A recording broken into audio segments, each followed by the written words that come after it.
All right, let's get the show on the road. Everybody, thanks so much for tuning in live here. My name is Joey Feith. I'm the founder of thephysicaleducator.com, and I am a phys ed teacher here in Montreal, Canada. I teach at St. George's School of Montreal. Hello from Scotland. Thanks for tuning in. So if you didn't catch yesterday's vlog, I kind of went over the fact that from now on, the Scope vlog is going to have a daily theme. And today's theme, since we're Tuesday, is Tech Talk. So today I'm going to be talking a little bit about tech and kind of going back to basics with technology. I find that oftentimes I talk about more advanced things I'm doing because I'm excited about it, that I kind of forget to go back and talk about like the original tech stuff that I use and kind of like my main go-tos throughout the day.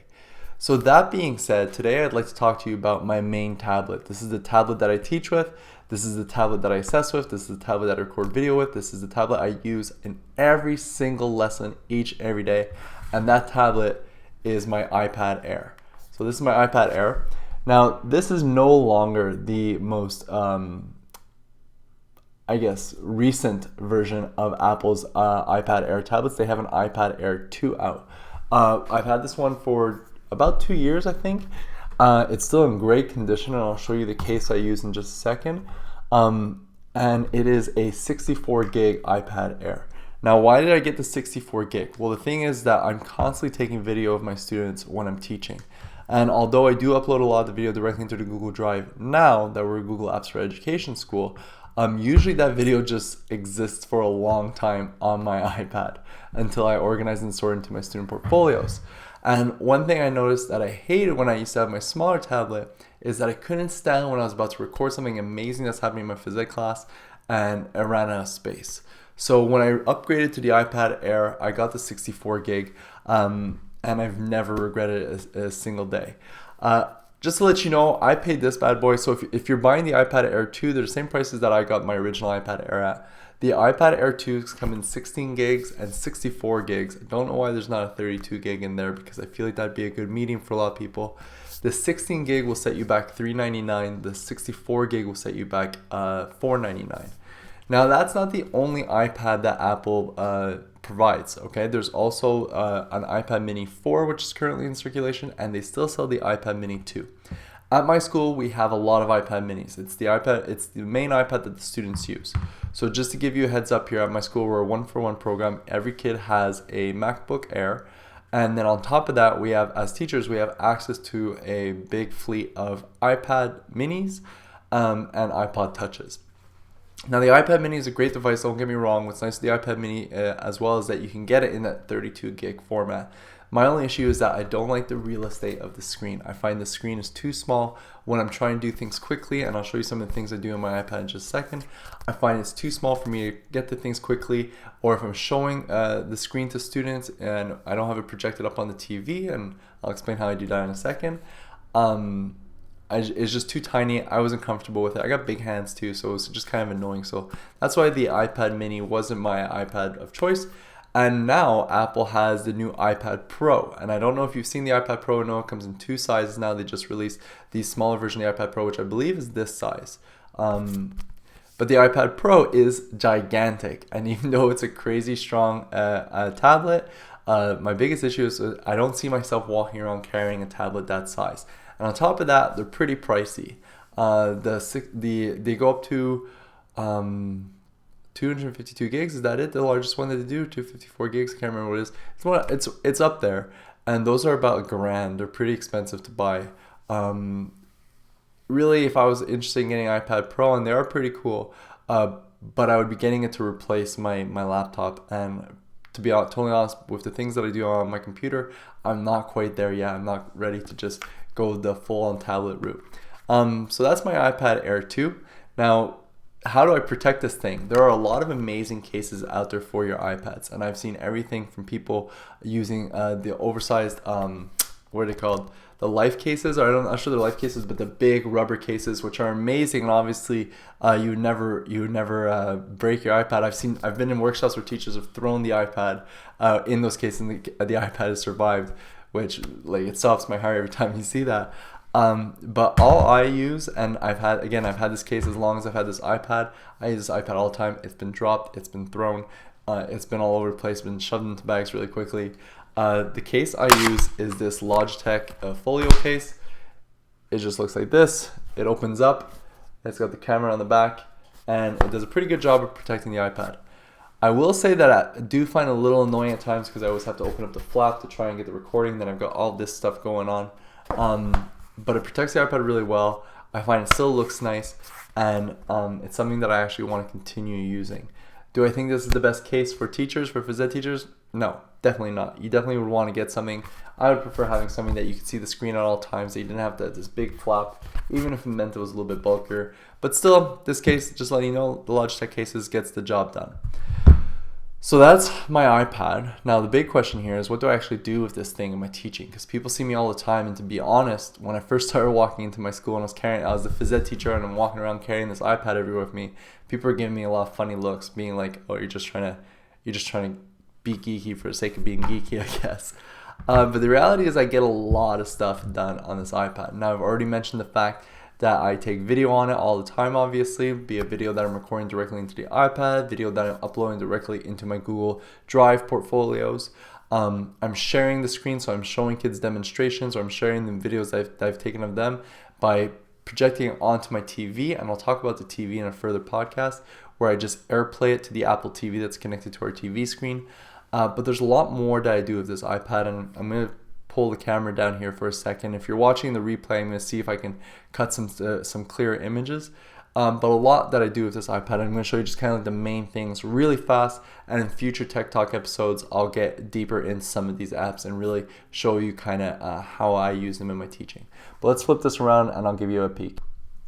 All right. So one of the biggest things I do, let me just zoom in here so you don't have all foggy there. One of the biggest things I do here with the iPad is, lately, I've been using this app called Paper to introduce my classes. Now, Paper is an amazing app. You can write on top of it.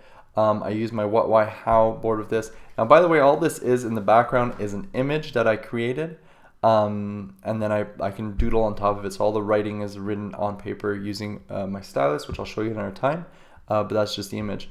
Now, if I go out here, you'll see that we use it in grade 2. We were talking about coming up with an activity database, so ways of being active, different times of the day and at different places. So these are all some of the students' answers. And I'm just writing down, and as they write down, we kind of evolve as we go through. That's my current grade 2 lesson. And then in grade 6, when we're talking about fitness, you know, we could create this really cool kind of diagram that we made here. And what's nice with the Paper app is that you can go in, you can zoom around, you can pan through, you can jump to different parts. So this is all stuff that we added up over time throughout the unit. So that's the Paper app. One of the biggest ways I use just to kind of like visually show the learning that's going to be taking place in class and kind of building up learning over time throughout a unit. So that's one of the big ways I use the app. One of the other main ways, and here I'm just going to show you a demo because I can't show the kids' names, so that's why you'll see some celebrity names. These are my numbers grade books. So numbers is a lot like, think of as Excel, with a little bit more of an artistic flair to it, I guess. So when you're in numbers, you can create tables. They're all on this big canvas, so you can move the canvas around and kind of scroll around, zoom in, pan out, and go all there. And then you can create these tables where I'll have my student's name on one side, I'll have my assessment criteria on the other side. I'm sorry if this is a little fuzzy for you right now, but lots going on. But what's nice is that you have this awesome form view where you can kind of scroll through. Oh, I just saw Prince there, that's sad. Where you can kind of scroll through the different names and then update them as you go through. What's nice about numbers is that's fully customizable. You can create your own formulas. You can really make a lot of really interesting stuff with this once you figure out kind of the formulas and the best way of setting up your tables. I've been using this for years now. It is my main assessment device. This is what I'm using throughout my lesson as I'm assessing my students. It's what I'm showing parents, what I'm showing students. It's how I keep track of everything going on in phys ed. Then some quick other examples of things that I do. You know, I use apps like Coach's Eye where I can break down skills and analyze skills and help students better understand how they can be improving their performance by slowing it down. The kids absolutely love this. This app here, this is Coach's Eye. And the students absolutely love this, being able to see this. And what's great, and this is something I'm trying to do with my grade 6s this week, is actually getting the kids to look at this. Because what's nice is if you see this record button up here, you can record, and it takes a bit of a screencast where you can talk and say, okay, well, here's a student, and we're trying to see if they're extending their legs, let's say on their jump shot, but whatever it may be. And then when you press stop, that video analysis is there with all the talking over, so you can get the kids to kind of walk you through the skill and talk about how the skill could be improved or whatever it may be. So here you see if I play. It takes a bit of a screencast where you can talk and say, okay, well, here's a student and we're trying to see if they're extending their legs, let's say on their jump shot. The previous app, the one for assessment, was Numbers for iOS. I'll show you the icon here in a second. There we go, Numbers right there. That's the app I use for that. And then just other apps. There's a lot of apps that are great at one thing. A good example is Make My Groups, where if I have my groups, again, this is just test, and then I need to make teams, just shake the iPad, and I got my teams already made. And these are all things that I've vlogged about and shared in the past, but just showing you really quickly how I get around my iPad and some of the things I do with it in my teaching. While I have you here, because I'm trying to keep these podcasts a little bit shorter, so there's a ton of things that can be done with an iPad and with any kind of tablet, really. I'm a big fan of iOS because, first of all, I'm a huge Apple fanboy. I would literally buy anything Apple buy, except for that new battery case I think is horrible and way overpriced. Anyways, but I'm a huge Apple fanboy, and the thing is that iOS has never let me down. My iPad has never let me down. It's never crashed on me when I really needed it to not crash. It's never been slow to start. It's never been that. It's been an amazing experience since day one. Now, I have not been an Android user in the past. I have not used a lot of Android devices, but I know that Android has really upped the game. The devices are spectacular now. There's a lot of really good devices coming out. Android itself as a platform is really developed. There's a lot more developers building apps on that. So there's a lot of options there. So, it really comes down to what works for your school, what works in your district. I know there's some districts even using Microsoft Surface tablets. It comes down to what works best for you. Now, if ever you really cannot afford to get a tablet, or you don't have the funds for a tablet, or whatever it may be, and you really want your students using these devices, or you really want to be using these devices yourself, one thing, and this is an amazing idea, and I wish I could remember the name of the person who gave it to me. I heard it in a workshop. One thing that I've heard teachers doing in the past is that they put a call out. They made these little wanted posters, and they put this call out to the families of their school, asking if anybody had any older electronics that they were no longer interested in using. So, for example, older Blackberries or smartphones that they have since upgraded from, that they were still lying around. Now, the thing with these types of devices, and even for some tablets, for the smartphones at least, even if they can no longer connect to a cellular network, they still have Wi-Fi antennas, so you can still connect them to the Wi-Fi antennas in your school. So you could always put a call out to your school's community and see if anybody has any electronics like that lying around. I know, like, I had a Samsung Galaxy tablet that I got because I opened a bank account and they sent me a Galaxy tablet, and I never really used that. I wound up giving it to my cousins, but you never know. It's a way of you getting these electronics into your students' hands, into your hands, to try and enhance your teaching. Now, I said in the blog title, one pro tip. There's one thing that I do, and this is the main thing. Not the main thing, but it's something that saves me so much time and so much frustration, especially if I'm writing on my iPhone or whatever it may be. So this is my pro tip here for today's thing. And this is using text replacement when you're typing. Now, let me show you what that means. So I'm going to jump this around. Okay. Now, again, in the replay, I'll make sure this is nice and clear. But for now, let's just open up the Notes app. There we go, Notes. All right. Now let's say I want to write my email address. Okay, so right now I gotta type in my email address, and then sometimes you make mistakes, and whenever you're logging into anything online, it's a bit of a pain, okay, depending on how long your email address is or whatever it may be. But you can make text replacement shortcuts where all I'd have to do, the one I've made here, is if I type in EML, that's just the code I came up with, you'll see there that it's auto-correcting it to my email. All right, so that's just a really quick way of doing that. And another example, let's say if I want to type in my school's address, okay? So I was buying some equipment online or something, I had to type in my school's address. All right, well, typing in the long address is a bit of a pain, especially when you're not using a physical keyboard. But if I just type in AMEORK, you'll see that it's replacing it to this longer address.